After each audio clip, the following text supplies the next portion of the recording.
2 মিনিটে বেনারসি শাড়িকে কিভাবে পারফেক্টলি ভাবে ড্রেপ করবেন। দেখুন, বেনারসি শাড়িতে আঁচলের প্লিট করতেই একটু বেশি সমস্যা হয় বা একটু বেশি সময় লাগে। তো সেই জন্য যাতে একটু তাড়াতাড়ি আর একটু যাতে সুন্দরভাবে বা পারফেক্টলি ভাবে যাতে আঁচলের প্লিট হয়, সেই জন্য আমি এরকম দুটো ক্লিপের সাহায্যে প্লিট করে নিয়েছি। আর তারপর আমি বেসিক টাকিংটা করেছি। বেসিক টাকিং করার পর আঁচলটাকে আমি বাঁ দিকের কাঁধে ফেলেছি আর প্রত্যেকটা প্লিটকে এরকম হাত দিয়ে হালকাভাবে প্রেস করে নিয়েছি। এতে কি হবে, আঁচলের যে ভিতরের প্লিটগুলো হবে সেগুলো খুব সুন্দরভাবে বসে যাবে।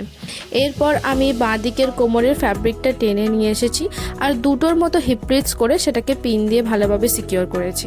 এরপর করেছি আমি সামনের দিকের কুচি। যেহেতু বেনারসি একটু ভারী ফ্যাব্রিকের শাড়ি হয়, তো সেই জন্য আপনারা কুচিতে একটা পিন অবশ্যই লাগাবেন।